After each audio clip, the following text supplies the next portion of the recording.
The US Senate has passed Resolution 44, harshly condemning the Chinese Communist Party and Xi Jinping himself. President Trump then delivered a televised address to the nation, loudly accusing the Chinese Communist Party of infiltrating America's election system. The administration even said it would expose his personal assets. So why is the CCP so desperate for Xi to visit America, desperate enough to shrug off 3 straight public humiliations from Washington? That's not a shift in Xi's personal diplomatic style. It's a sign of something far deeper changing inside Zhongnanhai's power structure. Wang Yi may look like he stepped aside on the surface, but behind the scenes he took out Qin Gang. He's the real tough guy in the foreign ministry. Every single person Xi tried to install in the foreign ministry to challenge Wang Yi's position ended up taking themselves down first. That's no coincidence. It's the conservative elders behind Wang Yi making their move. Wang Yi is a genuinely mysterious figure, isn't he?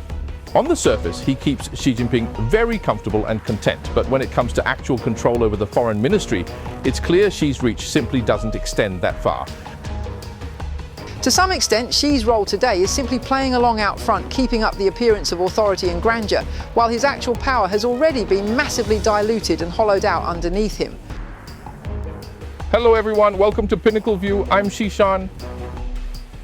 After President Trump's visit to Beijing in mid-May, relations between the two sides never really improved. If anything, a string of moves from both sides show the conflict could still escalate. On June the 16th, the US Senate passed Resolution 44, harshly condemning the Chinese Communist Party and Xi Jinping. Then on July the 17th, President Trump delivered a national address loudly accusing the Chinese Communist Party of infiltrating America's election system and seriously interfering in domestic American politics. Despite the political tension between the two sides, the CCP is still actively pushing ahead with Xi's planned September visit to America, and that's raised more than a few eyebrows. Is Xi Jinping's entire grand diplomatic strategy right now actually undergoing some kind of massive fundamental shift? And what forces are actually driving that shift behind the scenes? And especially Wang Yi, the Chinese Communist Party's top diplomat, what kind of role is he actually playing in all of this right now? Joining us today, we have senior media professional Ms. Guo, along with independent producer Mr. Li Jun. Before we get into today's show, a quick word about Puritang's Black Ginseng. Lately, quite a few friends and customers have sent in some feedback about it. One Chinese friend who lives in the US went back to China to look after his elderly mother, and he brought along Puritang's Black Ginseng, made with the traditional 9-steam, 9-sun-dried method. His mother's health was quite poor. Suddenly back in China, because his mother's health wasn't good, he had her take it every single day after he got back, and very quickly her energy, physical strength and ability to manage her daily routine all improved noticeably. Now she's not just able to go out normally, she can even join others for walks and some light exercise. So naturally, seeing her recover this well, the whole family felt tremendously relieved. Then there's another friend who had gone through colon cancer surgery. Afterward, his body was left quite weak, and he'd shiver from the cold after every single shower. After he kept taking Puritang's Black Ginseng products, he found that his cold sensitivity had greatly improved, and his appetite and overall spirits were far better than before. So his friends look at him and think he doesn't look like someone recovering from major surgery at all, glowing complexion, full of energy, right? And there's plenty more feedback just like this. Of course, when your body's vital energy has been run down, using this top-grade black ginseng for a deep recovery will completely transform how you feel overall. So now when you check out to buy Puritang's Black Ginseng products, remember to enter PinnacleView's exclusive discount code JYLT, the first letters of PinnacleView's Chinese pinyin, and you'll get free shipping worldwide, which is itself a nice little bonus. There's also a separate spend and receive a gift promotion. Spend $500 and you'll get a whole black ginseng root free, and spend $3,000 and they'll throw in an extra premium grade root as well. This is truly a rare deal, so if you need it, please seize this chance. Thanks, everyone. So, Ms. Guo, this Senate resolution, it's really targeting Xi Jinping personally, wouldn't you say? And Trump's accusations against the CCP last week, I think, were really aimed at Xi too. At this critical juncture, with Xi supposed to visit America in September, this hardly seems like good timing, does it? So now, what's Beijing's reaction been? Do you think Xi can still actually make this visit to America? Right, Trump and the US Congress have fired off 3 shots in a single month, basically putting Xi over the fire. That was June the 16th, practically on Xi's own birthday, which falls on June 15th China time, when Congress passed Resolution 44 declaring the Chinese Communist Party a criminal organization with Xi as its boss. On top of that, Secretary of State Rubio and the intelligence community announced that by year's end, they'll make public Xi's personal wealth, along with several other Politburo Standing Committee members. On the night of July 16th, Trump's national address declared the CCP interfered in the US election and secretly backed Black Lives Matter to stir up unrest in America. Now, by normal logic, this is when the CCP should be striking a confrontational pose, but that's not at all what we're actually seeing. Far from pulling back at all, the CCP has instead been pushing even more aggressively to make Xi's September visit happen. Ma Jiaoxu, for instance, is already working the phones on this. According to an exclusive from the South China Morning Post, Ma Jiaoxu is set to arrive in Washington next week, likely with a stop in Miami as well. That's actually the city hosting this December's G20 summit. And if that trip really happens, it paves the way for Xi's own visit. It might even mean Xi ends up visiting America twice this year. Once in September, once in December. A state visit, then the G20 summit in December. He'd come for both. This contrast is really worth savouring for a moment. On Trump's side, they're pointing fingers and shouting while the CCP just keeps lowering its head and edging closer. That's no longer the posture of a great power in a genuine contest. It's appeasement. The CCP needs this Xi visit so urgently that it's willing to swallow 3 separate rounds of public humiliation from Washington within a single month, and each one hit pretty hard. What's behind this is absolutely not some shift in Xi's personal diplomatic style. It's a sign that something far deeper has changed in Zhong Nanhai's power structure. That shift is genuinely fascinating. We'll dig into it in a moment. Let me ask Li Jun first. Ever since Xi came to power, he's pushed what's called great power diplomacy, and it's clearly aimed at changing the existing international order, the one led by the United States. Put simply, that means aligning with Russia, Iran, and North Korea, courting all kinds of developing nations and standing up against the United States and the entire West. So a lot of analysts genuinely feel the CCP's diplomatic approach has undergone some pretty significant adjustments lately. Wouldn't you say that's right? On the surface, yes, there are definitely signs of a major shift. Let's start with Wang Yi, shall we? After Trump's May visit to China, Wang Yi repeatedly talked publicly about this so-called constructive strategic stability framework the two sides supposedly reached, except nothing was really agreed on both sides. China just framed it that way unilaterally. He stressed that this isn't zero-sum confrontation, but rather cooperation-first, moderate and manageable competition meant to provide strategic guidance for the next 3 years or even longer. Western media and think tanks have done some analysis of this too. Take the Diplomat's July article, for instance. It pointed out that Beijing is using the strategic space opened up by both Trump's and Putin's visits to actively define the boundaries of US-China competition. And by using this language of constructive strategic stability, the CCP is showing far greater initiative than before.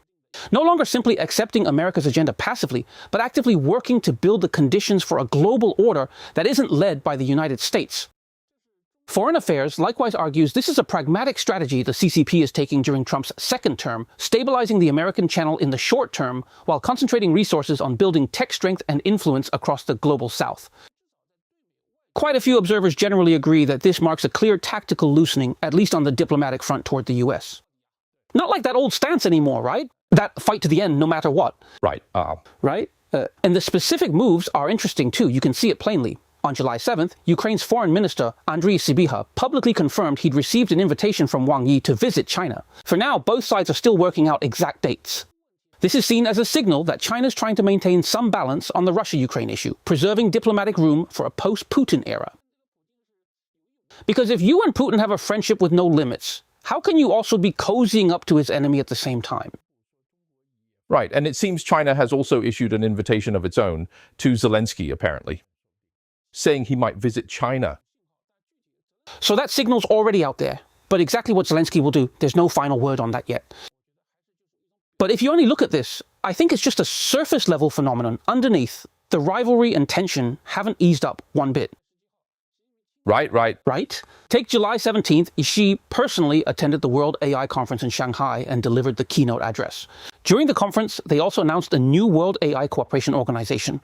America's not part of it. This is clearly a challenge to US dominance in setting the rules for AI, using tech diplomacy to court developing nations.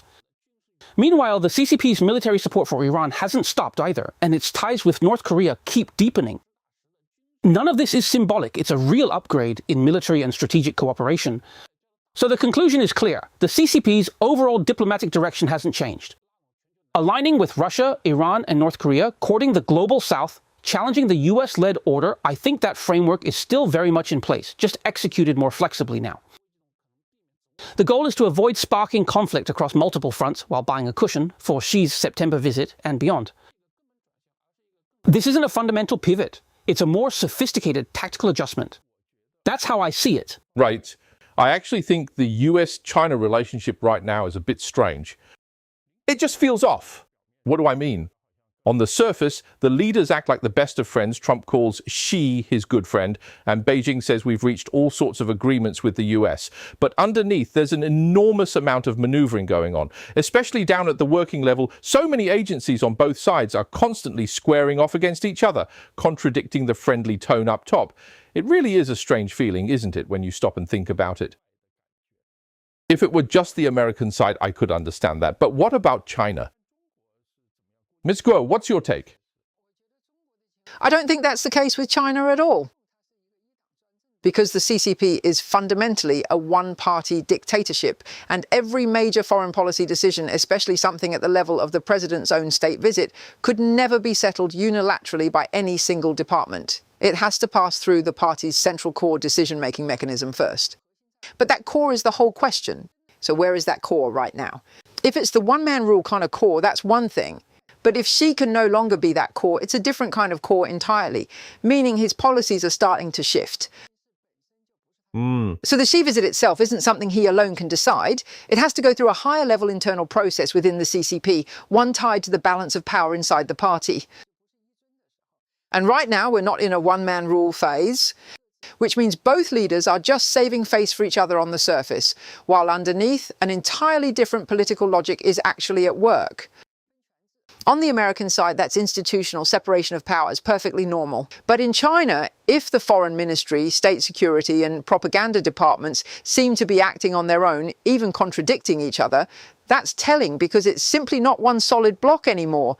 It's not the monolith it once was. It's now genuinely fragmenting. That's certainly not by institutional design. It means the CCP itself has a real internal struggle over direction, with rival factions fighting for control of policy toward America. And this is exactly what we want to dig into today. Xi wants to visit America, but the foreign policy apparatus around him, especially Wang Yi's whole line, may no longer answer solely to him. Right. So is it that Xi personally doesn't want to come to America this time, or that his hardline policy toward the US is simply being forced to change? I think this time around, whatever the reason, the environment awaiting Xi in America simply won't be good. Everyone is pointing fingers at him. The president is attacking him. Congress is attacking him. The media's attacking him. The think tanks too. So once he actually arrives, both the state visit and the summit afterward are bound to feel at least a little awkward. Of course, just think about it. Congress has never before declared the CCP a criminal organization and named Xi as that organization's boss. That's now a matter of public record. And the administration says it'll expose his assets too. Not just his, several Politburo Standing Committee members as well. In a single month, the US hit the CCP publicly 3 times, Resolution 44 labeling it a criminal organization, threats to expose leadership wealth, and a national address accusing it of election interference and backing Black Lives Matter to stir unrest. Xi's usual instinct has always been to hit back hard. Facing humiliation at this level, the normal response would be forceful retaliation, or at least keeping some distance, not meekly pushing ahead with a visit at a moment like this. But instead, what we're seeing is the CCP actively working through Ma Jiaoxu to make Xi's September visit happen, eager enough that a second visit for the year-end G20 isn't even off the table. This appeasing posture toward America runs completely opposite to his old talk of the East rising, the West declining, and an inevitable US-China showdown, like a totally different man. No one's strategic thinking does a full 180 in just 2 or 3 months, unless the decision itself isn't really an expression of his own will at all. Which tells us that, under this kind of severe pressure and maximum pressure campaign from America, Xi pressing ahead with the visit likely isn't his own choice at all. He's being pushed forward by some force inside Zhongnanhai he simply can't resist. We need to understand the key role Wang Yi and the CCP's conservative faction are playing in this whole game. Okay, so as we know, let's circle back to this. You brought up Wang Yi, didn't you? We all know that he's the one now completely steering the CCP's entire diplomatic picture. So Li Jun, walk us through this. The shake-up in the CCP's diplomatic system these past few years has been no smaller than what happened to Zhang Yuxia and Liu Zhenli, right? Quite something. That's right, the CCP's diplomatic system really has been shaken up massively these past few years, no doubt about it. Let's start with Qin Gang. Qin Gang was originally ambassador to the US, then suddenly promoted by Xi to foreign minister in January 2023, replacing Wang Yi. Barely 6 months in, and by July it fell apart. Wang Yi looked like he'd stepped aside, but behind the scenes he took out Qin Gang and quietly settled back into the seat himself. This made a lot of people realize Wang Yi is the real ruthless operator in the whole foreign ministry. He's absolutely ruthless, isn't he? Then there's Liu Jianchao, head of the International Liaison Department. There was talk at the time that he might be Wang Yi's successor. Everyone assumed he'd take over, especially given his key role in party discipline and diplomacy at the Liaison Department, but it never happened. Then just this past July, word spread that he was about to fall. The overseas Chinese circles were buzzing, and photos of him with some celebrity even surfaced. But the timing is genuinely sensitive, coming right before Xi's September visit, another shake-up in the foreign policy system, wouldn't you say? Underneath it all, this is really a line struggle inside the foreign ministry. Outside analysts view both Qin Gang and Liu Jianchao as relative moderates, leaning somewhat toward the pro-American camp. On America policy, they favor keeping some channel of communication open and avoiding a full-blown showdown. Wang Yi, on the other hand, has long worn the wolf warrior label, very hardline toward the outside world, right? Tit for tat, fight to the end, all of it. Especially on the South China Sea and Taiwan. But what's Wang Yi's real trump card? He's just brilliant at flattering Xi, gaining deep trust with lines like, Xi's diplomatic thought leads the world by decades, right? No matter how things change, he always finds a way to keep Xi comfortable. So in power struggles, he's usually the one left standing. Qin Gang and Liu Jianchao may have caught Xi's eye briefly, but they couldn't match Wang Yi's deep entrenchment in the system. The root cause is always the political struggle behind it, the fight for power. Of course, Wang Yi really is one of the most fascinating figures in the whole CCP leadership, because where his power comes from is completely different from everyone else's. On the surface, Wang Yi is utterly deferential to Xi, playing along seamlessly. But look closely, especially at Wang Yi's recent demeanour, it's genuinely different. The moment it comes to actual foreign ministry personnel and operations, you find Xi simply can't get his hands in, completely out of reach. The reason is that Wang Yi's standing is simply not on the same level as Xi loyalists like Cai Qi or Li Qiang. That's because Wang Yi's background is genuinely unusual. There's a whole theory floating around online claiming he's actually the illegitimate son of one of the CCP's founding elders. His true origins are murky, and there are no official records at all of his real parents. All anyone can really trace is his father-in-law, Qian Zhedong, who himself served as Zhou Enlai's foreign affairs secretary. Right. There's a lot more to it, but we won't dwell on that here. But setting aside the rumours, Wang Yi was actually raised as a crown prince, and that puts him on nearly equal footing with Xi himself. At this level of the party, Wang Yi's real standing in the power structure has long surpassed that of an ordinary princeling. What he represents is the political bloodline of that red gene conservative elder faction behind the scenes. He's that faction's face on the public stage, and within the party his standing and political weight are practically on par with Xi's own. Within that red gene block. So that's fundamentally different from someone like Cai Qi, who's purely dependent on Xi, a completely subservient household retainer, so to speak. Different. He's crown prince level. And precisely because of that special status, Wang Yi has built himself an independent kingdom within the foreign ministry. For Xi's people to get in there, to actually penetrate it, is extremely difficult. Over the past few years, Xi has tried backing his own recognized loyalists, one after another. People meant to take over the foreign ministry system, Qin Gang and Liu Jianchao. Qin Gang barely sat in the seat before he was swiftly toppled, and Liu Jianchao never even got there. So this whole Qin Gang affair scandal, as everyone knows, it was clearly a setup, and a pretty obvious one at that. As for Liu Jianchao, his charge now is helping senior CCP officials launder money overseas.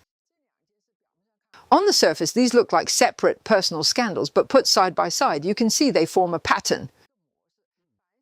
Every single person Xi has tried to install in the foreign ministry to shake Wang Yi's position has, without exception, ended up bringing themselves down first. That's no coincidence. It's the conservative elders behind Wang Yi making sure the foreign policy line stays in the hands of their own people.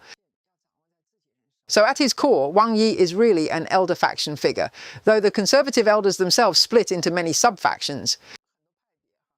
Take Zhang Qinghong, for instance. He represents the Jiang faction. The Jiang faction. He's entirely one of those conservative elders, part of the bloc gathered around Zhang Qinghong. Then there's the Hu Wen camp, also elders, but the more reform-minded kind. So Wang Yi represents the conservative elder faction's own nail planted right inside Xi's political inner circle, watching him. When the conservative elders are backing Xi, Wang Yi plays right along, turning up the wolf warrior act to match Xi's own tone exactly. But the moment the conservative elder camp starts to diverge from Xi, or even considers pulling its support, Wang Yi quietly, almost invisibly, puts distance between himself and Xi. That's exactly the pattern we're now seeing play out in America policy. Speaking of the elders, I remember, what was the first thing Xi did after taking power? Get rid of the elders meddling, right? That's when he even praised Hu Jintao as a man of noble character. Why noble character? Because he retired completely, hands off everything. A total hands-off boss, unlike the old custom of easing a successor in, he just went straight home. No easing anyone into the saddle, none of that at all. You're in the saddle, you're on your own. So a lot of people ask this, can the elders still meddle in politics today? Is there still elder interference happening at all? Actually, yes, this whole picture has fundamentally reversed over the past 2 years. The key is 2 turning points. Before that, it was very hard. These elders were basically kept under surveillance. Forget meddling in politics, even their own personal safety was in question. So especially around the peak of Xi's power, around the party's 20th Congress, before and after that Congress, forget about the elders meddling, even their comings and goings were monitored. But there were 2 turning points that reversed this. The first was June 2024. Xi had a stroke right around the 3rd plenum, and his health suddenly became a major variable. At that point, Zhang Yuxia teamed up with Hu Jintao, and with Hu's backing, seized control of the military. That's when the Politburo set up what everyone's been talking about, this decision coordination body. Then in July 2025, the Politburo publicly acknowledged this structure exists to handle major affairs. And through this mechanism, elder figures like Hu Jintao and Wen Jiabao made a comeback, formally re-entering the fringes of the power core. Starting to have a real voice in major decisions again. The second turning point was January 20th this year, when Xi broke normal party procedure and suddenly struck at 2 top generals, Zhang Yuxia and Liu Zhenli. Both of them share that same red gene lineage. They're the conservative elders' guardians inside the military. Xi's move was an all-out break, cornering the conservative elders and hardening their resolve to deal with the Xi problem once and for all. He'd originally teamed up with the reformist camp too. They didn't want him to stay on since he'd been put forward by these very elders in the first place. So Wang Yi is really this block of elders' own agent, planted inside Xi's political circle. That's why, ever since, we've seen Wang Yi's foreign policy moves clearly drift away from Xi's original wolf warrior style. He's following the elders' line now. So here's where we are. Trump is pointing fingers and shouting, and Xi is still gritting his teeth and pushing ahead with the visit anyway. This appeasing posture toward America runs completely opposite to the hardline strategy he's always favoured. And that's exactly what highlights the point. Zhongnanhai today isn't Xi's call alone anymore. The elders are steering the big picture from behind the scenes. To some extent, Xi's role now is just playing along out front, keeping up the appearance of authority and grandeur, while his real power has already been massively diluted and hollowed out. This is exactly the Hua Guofeng moment we've talked about on the show, a leader who's supreme in name only, reduced in practice to a transitional, closely watched figurehead. Right? And of course, I think a lot of people would push back on that. It's genuinely contested. I remember this clearly. Around the time of the third and fourth plenums, there was a lot of debate overseas as well, with plenty of people insisting Xi held all the power firmly and that nobody could interfere with him whatsoever. Yes, that was the argument at the time, and it was hotly disputed, especially over military power, that Xi had it completely under control, even according to people we'd consider real experts on the Chinese military, right? But you kept saying all along that Xi didn't actually have the military under control. And here's what's fascinating. This January, the CCP Central Committee itself confirmed it, saying Zhang Yuxia and Liu Zhenli had seriously undermined and violated the Central Military Commission's chairman responsibility system. That tells you he genuinely couldn't control the military this whole time. And if you can't even control the military in a system like the CCP's, how much else can you really control? It's a genuinely open question, and the same question stands today. A lot of people insist, no, Xi has already consolidated all the power by now, but you still hold that he hasn't, that he's actually under enormous institutional constraints. That's essentially your point. Right, because if he truly held all the power, the first thing he'd do is reclaim control of the military. But instead, you see him drag his feet on the Zhang Yuxia issue with no clear statement, no backing from the military. And even the newly appointed generals, both new ones and the two before them, none of them are his people. Now, Li Jun, let's finish with you. Do you think Xi's September visit will genuinely happen? Or could it all blow up and Xi just decides, forget it, I'm not going? My call is it'll most likely still happen. Even though America's rhetoric right now is very tough. Resolution 44, the language about Xi and the CCP, the national address, all of it, right? It's all tough talk. But at the same time, the diplomatic machinery is still actively moving forward. Whether it's on the American or Chinese side, Ma Zhaoshu's coming, isn't he? These people keep coming, and Secretary Rubio said as much too. He said publicly both sides are moving ahead with the arrangements for Xi's visit, so why does Xi still want to go through with it at this point? I think there may be other factors I won't get into, but it's directly tied to his own political situation at home. Because for years now, the loudest criticism of him within the party has been, you're the one who wrecked the US-China relationship, right? An unforgivable sin. Before you took over, it was panda hugging, now it's all-out confrontation. Isn't that on you? So no matter how much pressure he's under, Xi wants to secure another term. So what does he personally need? An external endorsement, and who provides that endorsement? Trump himself. Xi needs to prove to the party that Trump personally recognizes him, right?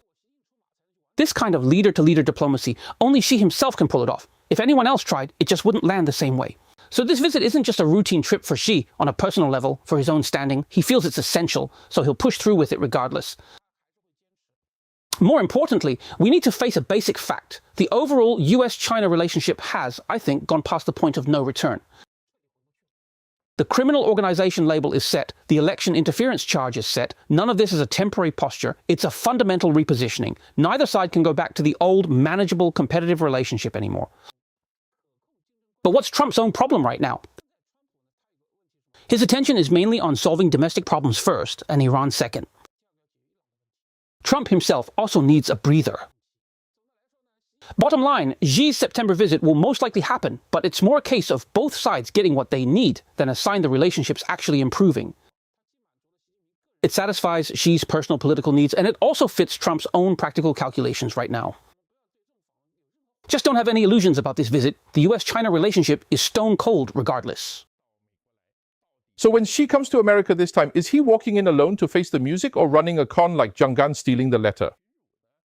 Or debating the whole room down like Zhuge Liang? Or just coming to obediently take his scolding? Whatever the case, the drama that plays out afterward is going to be genuinely fascinating, and we'll all be watching closely as it unfolds.